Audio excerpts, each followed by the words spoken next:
Hatsingimari global হস্পিটেলৰ সাফল্য ব্যক্তিগত হস্পিটেলৰ এমডি নাজিৰ হুছেইন মুল্লাৰ সংবাদমেল চিকিৎসাৰ ক্ষেত্ৰত অসমৰ ভিতৰত অতিকৈ পিছপৰা জিলা দক্ষিণ শালমৰা মানকাছৰ জিলা বুলি ক'লে ভুল কোৱা নহ'ব। জিলাৰ সদৰ হাটশিঙিমাৰীত প্ৰথমবাৰৰ বাবে এই হস্পিটেলখন স্থাপন হোৱাৰ পিছৰ পৰা জিলাখনৰ ৰাইজৰ যে যথেষ্ট সুবিধা হৈছে। এই হস্পিটেলখন স্থাপন হোৱাৰ মাথোন ৩৬ দিনতে মুঠ ১৫০০ অপিডি ৰোগীৰ চিকিৎসা প্ৰদান কৰিছে। ৪০ গৰাকী গৰ্ভৱতী মহিলাক সফলতাৰে সন্তান প্ৰসৱ কৰাবলৈ সক্ষম হৈছে আৰু ১৫ গৰাকী মহিলাক সফলতাৰে চিজাৰিং কৰিবলৈ সক্ষম হৈছে বুলি নাজিৰ হুছেইন মুল্লাই সংবাদ মাধ্যমৰ আগত ব্যক্ত কৰে। ইপিনে অহা বুধবাৰৰ পৰা জেনেৰেল চাৰ্জাৰী অৰ্থাৎ হাৰ্নিয়াৰ, গল্ড ব্লাডাৰ, এপেণ্ডিক্স আদি ধৰণৰ চাৰ্জাৰীৰ আৰম্ভণি কৰিব বুলি জানিব পৰা গৈছে। এই হস্পিটেলখন স্থাপন হোৱাৰ আগতে জিলাখনৰ পৰা সামান্য ৰোগৰ বাবে মেঘালয় ৰাজ্য, তুৰা, অসমৰ গোৱালপাৰা, ধুবুৰী, গুৱাহাটী আদি ঠাইলৈ চিকিৎসাৰ বাবে যাব লগা হৈছিল। কিন্তু এই হস্পিটেলখন স্থাপন হোৱাৰ পিছৰে পৰা সামান্য ৰোগৰ বাবে ৰোগীসকলক বাহিৰত যাব নালাগে। এই হস্পিটেলখনত চিকিৎসা কৰিবলৈ দক্ষিণ শালমৰা মানকাছৰ জিলাৰ লগতে মেঘালয় ৰাজ্যৰ পৰাও চিকিৎসা কৰিবলৈ আহে বুলি এমডিজনে সংবাদ মাধ্যমৰ আগত ব্যক্ত কৰে। এই হস্পিটেলখনত অন্যান্য হস্পিটেলতকৈ কম খৰচতে চিকিৎসা কৰা হয় বুলি নাজিৰ হুছেইন মুল্লাই সংবাদ মাধ্যমৰ আগত ব্যক্ত কৰে। উল্লেখ্য যে হস্পিটেলখন স্থাপন হোৱাৰ ফলত দক্ষিণ শালমৰা মানকাছৰ জিলাবাসীৰ লগতে মেঘালয় ৰাজ্যৰ তুৰা, আমপাটি, গাৰুবাধা, মহেন্দ্ৰগঞ্জ, বেটাচিং আদি অঞ্চলৰ দুখীয়া ব্যক্তিসকলৰ বাবে যথেষ্ট সুবিধা হৈছে বুলি ৰাইজৰ মাজত চৰ্চিত হৈ আছে। আনকি এইখন হস্পিটেলৰ উন্নয়নৰ বাবে ৰাইজৰ যথেষ্ট সহায় সহযোগিতাৰ প্ৰয়োজন বুলি হস্পিটেলৰ কৰ্তৃপক্ষই সংবাদ মাধ্যমৰ আগত ব্যক্ত কৰে।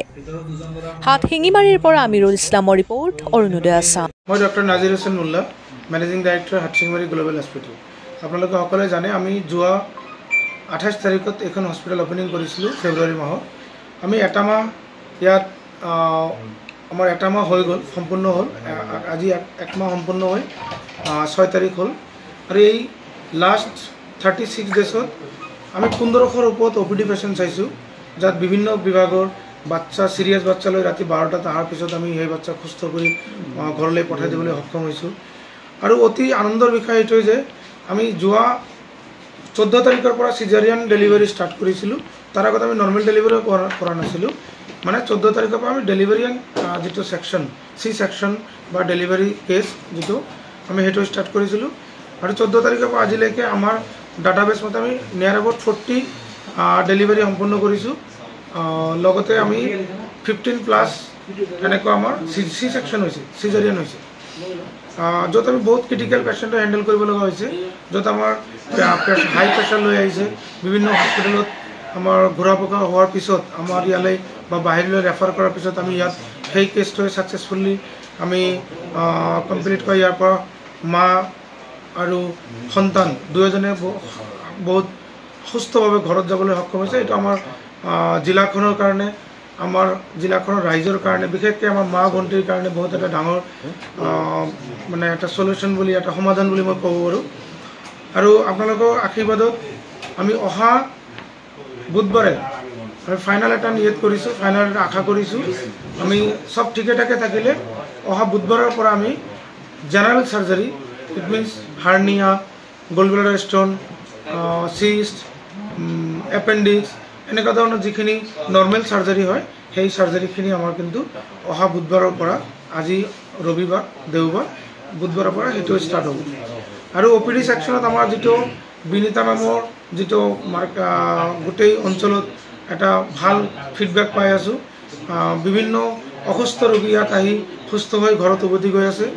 বিশেষকৈ আমি মোৰ লগতে বহি থকা মোৰ বন্ধু ডক্টৰ ছামিউল এহছান হুছেইন, তেওঁ আপোনালোকে যদি গুগলতো চাই দেখা পাব, তেওঁ 5 ৰেটিং, 4.9 ৰেটিং পোৱা এজন গুৱাহাটীৰ মানে সুনামধন্য এজন ডক্টৰ।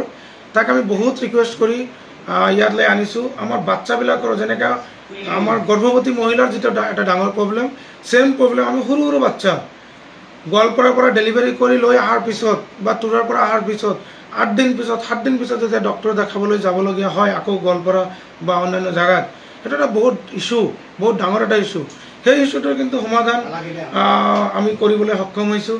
আমাৰ ডক্টৰ ছামিউল এহছান হুছেইন বহুত এক্সপিৰিয়েঞ্চড MD পেডিট্ৰিচিয়ান MD পেডি আমাৰ অঞ্চলটোত আগত নাছিল, হয়তো আমি কল্পনাৰ বাহিৰত আমি কিন্তু সেই ডক্টৰটো আমাৰ হস্পিটেলৰ তৎপৰতাত আমি যেনেকৈ হওক ছাৰক আমি মেনেজ কৰি ছাৰক আমি বহুত ৰিকুৱেষ্ট কৰি ইয়াত আনিছোঁ। আজি আমি আপোনালোকক জনাবলৈ পাই সুখী হৈছোঁ যে তুৰাৰ পৰা আমাৰ ছাৰক দেখাবলৈ ইয়াত পেচেণ্ট আহে, কাৰণ যিবিলাক পেচেণ্ট আগত গুৱাহাটীত গৈছিলে ছাৰৰ পেডিয়া চাইল্ডৰ ডক্টৰ যিবিলাক পাৰ্মানেণ্ট পেচেণ্ট আছিলে GNRC হস্পিটেলত, সেই পেচেণ্টবিলাক এতিয়া ছাৰক ইয়াত পাই সুখী, হাটচিঙাৰীত পাই সিহঁতে ইতিমধ্যে আমাৰ ইয়াত 10জনতকৈ অধিক তুৰাৰ পেচেণ্ট আমপাতিৰ পেচেণ্ট কিন্তু ইয়াত আহিছে, যিবিলাক আগত গুৱাহাটীত দেখাইছিলে। তো আমি হস্পিটেলখন আমাৰ ৰাইজৰ আৰু সহায় সহযোগিতা লাগিব। বহুতৰে এতিয়া মনোভাৱ নতুন হস্পিটেল চিজাৰিয়ান বা কেনেকৈ হ'ব, কিন্তু আপোনালোকৰ হয়তো বিভিন্ন অঞ্চলৰ কালাপানী অঞ্চলৰ, হাজিৰাট অঞ্চলৰ, ফুলবাৰী অঞ্চলৰ, ঝাওডাঙ্গা অঞ্চলৰ বিভিন্ন মানুহে অলৰেডি চিজাৰিয়ান সম্পূৰ্ণ কৰিছে। যদি আপোনালোকৰ বিচাৰে যে